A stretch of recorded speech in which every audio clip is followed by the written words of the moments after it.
Bom dia, criança! Hoje estamos de volta com a disciplina de História na unidade 3. Conteúdo: cidades históricas, reconhecimento dos patrimônios, patrimônios culturais. Nós vamos estudar da página 27 a 31.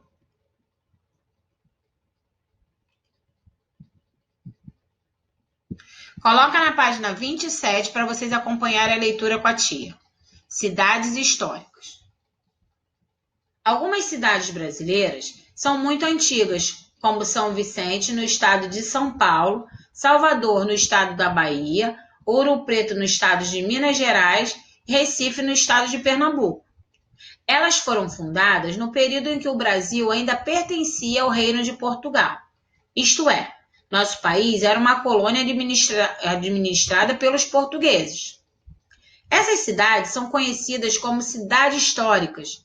Ao visitá-las, é possível encontrar casarões, igrejas e monumentos antigos, que revelam um pouco das características da sociedade da época em que foram construídas.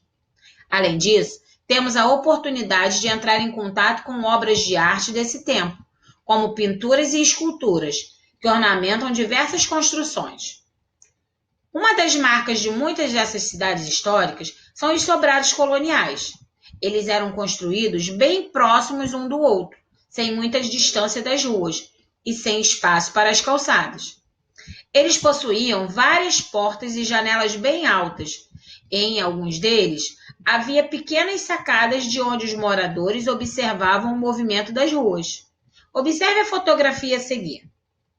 Tiradentes é uma cidade histórica que fica no interior de Minas Gerais. Ela foi muito importante no período colonial, porque ao seu redor havia muitas minas de ouro. Aqui no jogo rápido nós vamos ler e vamos responder. E aí, turma, o que vocês acham de viajar sem sair do lugar? Isso mesmo, viajar sem sair do lugar. Nós vamos conhecer algumas cidades históricas que ficam no Brasil.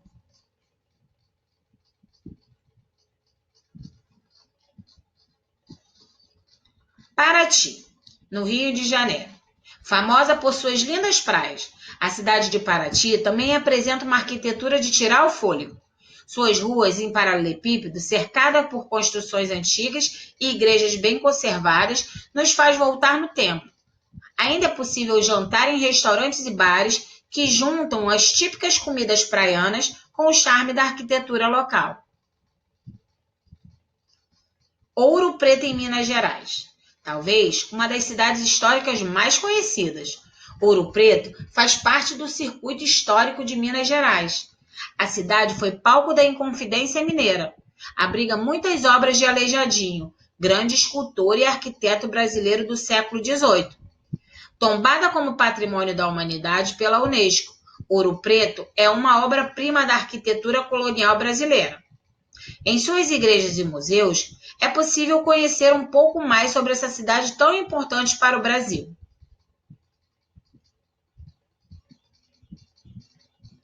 Olinda, em Pernambuco. Cercada por praias paradisíacas, a cidade de Olinda, em Pernambuco, acomoda casinhas coloridas e igrejas deslumbrantes.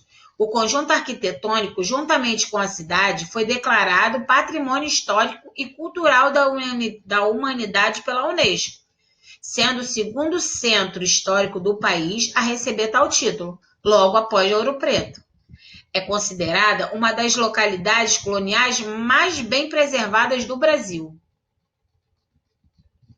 São Luís, no Maranhão. Fundada em 1612 pelos franceses, a cidade de São Luís, no Maranhão, foi deixada como herança colonial com mais de 3.000 construções. Suas ruas são cercadas por casas e palacetes antigos, que contam séculos de história. É possível observar na sua arquitetura um passado que remete à prosperidade e ostentação. Hoje, as antigas construções abrigam espaços culturais, museus e lojas, sem mencionar seu carnaval de rua, que costuma ser bem animado. Agora que a gente já conheceu algumas cidades históricas, vamos passar para a página 28 e vamos começar a ler. Vocês vão ver reconhecimento dos patrimônios. Em cada época, a sociedade seleciona o que ela pretende deixar como memória de seus feitos para gerações futuras. Por exemplo, muitas pessoas têm o costume de tirar fotografias. Como você já sabe, esse é um meio de registrar alguns momentos e aspectos da nossa vida para outras pessoas no futuro. Muitos outros momentos deixaram de ser registrados, mas eles também são importantes para a nossa história de vida. Assim também ocorre com os patrimônios. Mesmo aqueles que não são reconhecidos constituem importantes fontes para o estudo de um período passado. Por que alguns documentos e registros do passado são reconhecidos como patrimônios históricos e outros não? Alguns órgãos são responsáveis pelo registro e o reconhecimento dos patrimônios históricos e culturais brasileiros. O Instituto do Patrimônio Histórico e Artístico Nacional, o IPHAN, é uma importante construção do governo federal que cuida dessa questão. Um exemplo de um tombado pelo IPHAN é a Vila Ferroviária da Paranapiacaba, inaugurada em 1867, por onde passava a ferrovia que fazia o transporte de passageiros e de café para o Porto de Santos. Até por volta de 1960, os trens eram um meio de transporte importante no Brasil. Depois, eles foram substituídos por outros, como o metrô, os ônibus e os caminhões. A vila construída em torno dessa ferrovia simboliza o momento de expansão da agricultura cafeeira nos estados do Rio de Janeiro e de São Paulo. Existe ainda na vila as casas e construções dos moradores que trabalhavam na ferrovia. Do lado, nós vamos ver aqui, ó, o jogo rápido. Vocês vão ler e vão responder. Página 29. Acompanhe a leitura com a tia. Existem patrimônios que são importantes para uma grande sociedade, como um país, e outros que têm importância para grupos menores de pessoas, como cidades, vilas ou povos indígenas. Porém, mesmo tendo valor histórico para grupos menores e específicos, os patrimônios revelam a grande diversidade cultural da humanidade. Por exemplo, os povos indígenas possuem alguns lugares sagrados de grande valor para a cultura deles. A cachoeira de Iauaratê é um desses lugares, reconhecido pelo IPHAN como patrimônio por ser muito significativo para os povos indígenas, que habitam a região dos rios Uaupés e Papuri, no estado do Amazonas. As histórias e os mitos narram a cachoeira como o local de origem desses povos, por isso ela é considerada sagrada para eles. Os patrimônios relacionados à vida e aos costumes dos grupos, comunidades ou povos tradicionais também são fundamentais para que o conjunto da sociedade possa perceber a história, a diversidade de povos e as culturas que compõem o nosso país. Patrimônios culturais, página 20. Além das construções, dos monumentos das cidades históricas, existem outros tipos de patrimônios, os culturais. Podemos dividi-los em patrimônios culturais materiais e imateriais.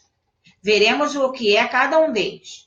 Os patrimônios culturais materiais são bens físicos, como os artesanatos, as construções, os objetos, os livros, os documentos escritos, as obras de arte, as fotografias, os filmes, as gravações, entre outros. Já os patrimônios culturais imateriais são os costumes transmitidos de geração em geração e estão representados em diferentes tipos de manifestações e práticas, como danças, festas, religiosidade, expressões teatrais, musicais e artesanais, conhecimentos, modo de fazer, de trabalhar, de brincar, de falar, de contar histórias, de cozinhar e etc. Nesse desafio, você vai ler e vai responder. Você pode ler, copiar no seu caderninho e responder nele, ok? Antigamente, as manifestações culturais das classes mais pobres da sociedade eram discriminadas, ou seja, tratadas de forma preconceituosa. Hoje, existe uma grande valorização da diversidade cultural. O estudo das comunidades locais e dos diversos povos que vivem no Brasil tornou-se objeto de pesquisa para muitos historiadores. Sociólogos e antropólogos, com isso, as manifestações populares passaram a ter a importância que merecem. São considerados patrimônios os registros e manifestações que representam os diferentes modos de viver e as diferentes práticas culturais de vários grupos sociais. Existem também os patrimônios culturais, que são considerados importantes para toda a humanidade, e não só para nacionalidades específicas. São os patrimônios culturais da humanidade, determinados pela Unesco, Agência da Organização das Nações Unidas, a ONU. No Brasil, existem 3 patrimônios culturais da humanidade.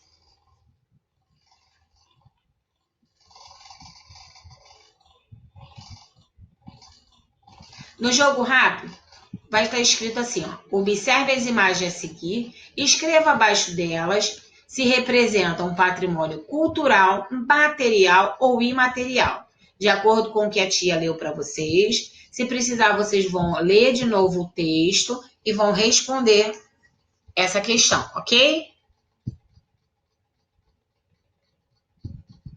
Agora, no seu caderninho, vocês vão botar o cabeçalho, vão escrever praticando e vão copiar essas perguntinhas aqui e vão responder de acordo com o que está na página 27 a 31. É só procurar lá que vocês vão achar essas respostas.